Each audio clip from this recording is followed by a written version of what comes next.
बिस्मिल्लाहिर्रहमानिर्रहीम। अस्सलाम वालेकुम। कैसे हैं आप सब। तो आज की वीडियो है मेरी अपने हाथ की तकलीफ़ के बारे में। मुझे हो गया है कार्पल टनल सिंड्रोम, जिसके बारे में जिनको है उनको पता होगा, जिनको नहीं है उनको बता देती हूँ। कि जिसमें हमारी मीडियन नर्व जो यहाँ से जा रही होती है वो दब जाती है, जिसकी वजह से ये उंगलियाँ 4 मुसलसल तकलीफ में रहती हैं और नर्व दबने की वजह से सुन्न हो जाती हैं, सुइयाँ चुभती हैं, सोया सोया हाथ महसूस होता है और हाथ किसी चीज़ की ग्रिप नहीं ले सकता। खैर, वीडियो बनाने का मकसद ये है कि जो डॉक्टर्स इसको ट्रीट कर रहे हैं कराची के, मैं चूँकि कराची से बिलोंग करती हूँ तो मैं कराची के डॉक्टर को मुखातिब करके कहती हूँ कि प्लीज़ आप लोग जिस मर्ज़ की सर्विस दे रहे होते हैं उसके ऊपर वीडियोस बनाया करें, जैसे बाकी सिटीज़ के डॉक्टर्स बनाते हैं। मैं नेट पर बहुत ज़्यादा सर्च कर चुकी हूँ, मुझे कराची की डॉक्टर्स की वीडियोस बहुत ही कम मिली हैं। अगर मिली हैं तो उसमें उन्होंने अपनी फ़ीस नहीं बताई, उन्होंने अपने इस सर्जरी को ट्रीट करने के चार्जेस नहीं बताए और फिर वैसे ये बताए भी नहीं जाते हैं। लेकिन हम जब ऑनलाइन किसी डॉक्टर को कंसल्ट कर रहे होते हैं या किसी हॉस्पिटल में कॉल करके पूछ रहे होते हैं तो तब भी हमें ये इन्फॉर्मेशन नहीं मिलती।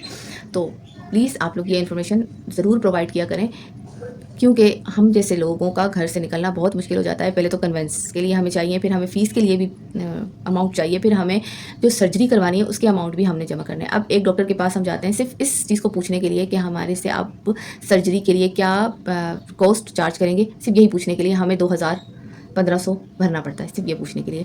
तो ये अकाउंट डिपार्टमेंट में ज़रूर इन्फॉर्मेशन शेयर कर देनी चाहिए ऐसे पेशेंट्स के लिए जिनको रीज़नेबल प्राइस में किसी भी तरह की सर्जरी करवानी होती है। मैं बहुत सारे अकाउंट डिपार्टमेंट में कॉल कर चुकी हूँ तो उन्होंने मुझे यही कहा कि आपको आना पड़ेगा, आपको विज़िट करना पड़ेगा, डॉक्टर को दिखाना पड़ेगा, तभी आपके चार्जेस बताए जाएंगे। ठीक है, लमसम बता देना चाहिए, बाकी ऊपर नीचे हो ही जाता है जब डॉक्टर पेशेंट को चेक करता है तो, लेकिन कुछ ज़रूर बता देना चाहिए, क्योंकि हमारे लिए पहली वही बात है, निकलना बहुत मुश्किल हो जाता है। अब मैं पेशेंट्स की तरफ आती हूँ कि वो पेशेंट्स जिनके साथ ये प्रॉब्लम है और उन्होंने सर्जरी करवाई है तो काइंडली अपना फीडबैक ज़रूर दें, इसके ऊपर वीडियोस बनाएं। अगर नहीं बनाते हैं तो मुझे कमेंट बॉक्स में ज़रूर बताएं कि आप लोगों में से जिसके साथ ये मसला है उसने अगर सर्जरी करवाई है तो उसको क्या कॉस्ट चार्ज हुई है और क्या सर्जरी के रिज़ल्ट उसको पॉजिटिव मिले हैं या नेगेटिव मिले हैं, और इसके साथ साथ उन्होंने सर्जरी कहाँ से करवाई है, ये सारी इन्फॉर्मेशन ज़रूर मुझसे शेयर करें। मैं अपनी इस तकलीफ़ को लेकर बहुत परेशान हूँ।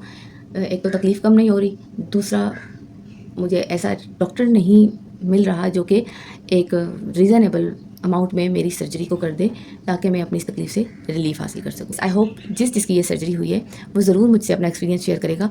मैं एक्सरसाइज भी कर चुकी हूँ, मैं मसाज भी कर चुकी हूँ और मैं डॉक्टर्स को विज़िट कर चुकी हूँ, दवाइयाँ भी मैं ले रही हूँ, लेकिन अल्लाह ही पाक शिफा देने वाला है और अल्लाह पाक से ही उम्मीद है कि अल्लाह पाक खैर के रास्ते खोले।